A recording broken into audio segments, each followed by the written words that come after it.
Bonjour mes amis argumentateurs, cultivateurs, bricoleurs et tout ce qui se termine en teur. Je vous présente ma dernière réalisation, mon dernier délire en électronique, la Redboard. Je vais marquer dessus. Qu'est-ce que cet engin?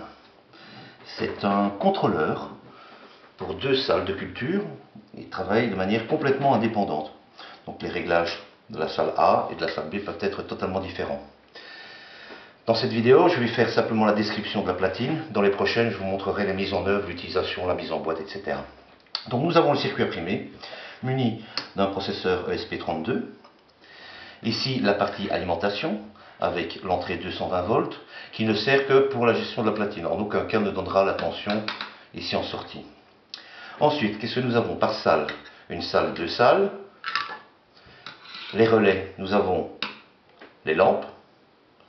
Nous avons ensuite l'irrigation, le brumisateur, le dessiccateur et la gestion du CO2. Ce sont des relais de 10 ampères. Si vous voulez utiliser des relais plus puissants, vous pouvez utiliser les sorties parallèles ici pour du relais SSR ou mécanique, toujours en 12 volts. Continuons. Nous avons ici les 4 sorties moteurs, 2 par salle, intracteur-extracteur, salle A, salle B, où on viendra y placer les petites platines, où on peut venir raccorder des petites platines, interface pour autotransformateur. Continuons. La partie gestion de LED, nous avons 8 voies par salle, avec 8 possibilités de réglage par potentiomètre 100 kΩ géré de manière électronique, ou alors 8 voies pour la génération d'un signal PWM en 5 volts ou en 10 volts en fonction de où vous mettez votre jumper. Donc résistif salle A, PWM salle A, PWM salle B, résistif salle B. Les deux peuvent fonctionner, vous pouvez mettre un ballast sur chaque canal, vous pouvez mettre un ballast relié au résistif et un autre en PWM. Ça ne pose pas de problème. Concernant la gestion des moteurs, donc je vous ai montré que c'était par platine pour autotransformateur, mais vous avez également pour la salle A et la salle B une sortie PWM 10 volts et une autre PWM 10 volts. Au niveau de la reprogrammation de la carte, donc voici la carte sur la partie supérieure, nous avons ici l'entrée USB pour reprogrammer la carte, avec sa puce LDTI qui va servir d'interface avec le circuit. Et toute cette partie ici sert à la gestion des potentiomètres résistifs avec la puce ici qui les contrôle. Revenons à la partie montée avec relais.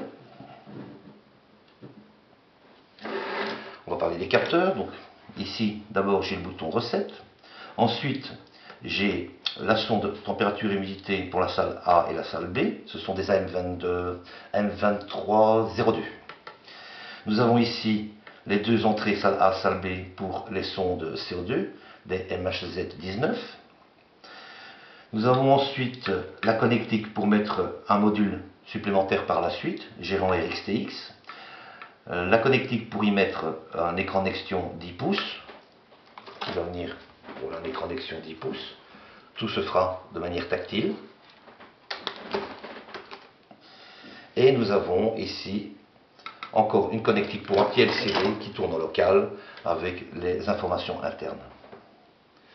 Le tout ce qui est 12 volts est protégé par un fusible de 2 ampères.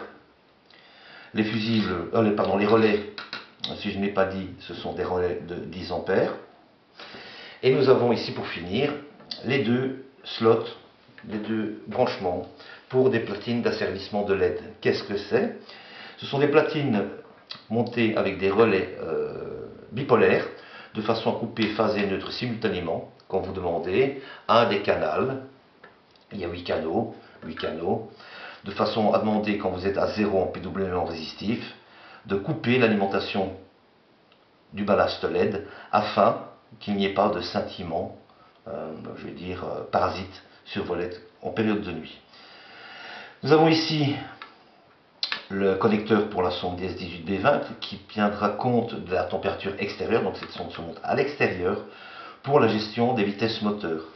Et bien entendu, si l'air extérieur est plus chaud que l'air dans votre salle, La ventilation fonctionnera de manière intermittente et ce automatiquement afin de renouveler l'apport d'oxygène ou de CO2 en fonction de son période de jour ou période de nuit. Pour toutes les données ici LED, on aura 10 plages horaires par canal et ça peut être réglé de manière progressive, c'est-à-dire on commence à une puissance de 20, 10 minutes après on passe à 40, etc. On peut faire des cycles, on peut faire plusieurs cycles par période, mais vous avez 10 plages de programmation. Voilà en gros à quoi ressemble la bébête. Ceci dit, pour gérer tout ça, je n'avais pas assez de mémoire avec la puce, donc j'ai rajouté une puce mémoire ici. Et pour ceux qui voudraient encore, je vais dire, personnaliser leur circuit, ils pourront utiliser les pins qui sont ici. On a du 3V3, on a le SCL SDA pour le bus I2C, on a 1, 2, 3, 4 entrées-sorties, enfin 2 entrées et 2 entrées-sorties, et la masse. Voilà, je pense que ce circuit est assez complet. Il permettra de gérer 2 salles de manière totalement indépendante.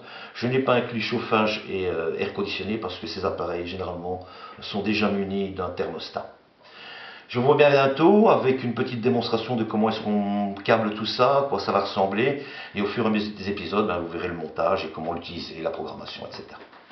Je vous souhaite une bonne journée et vous dis à très bientôt pour la suite. Au revoir.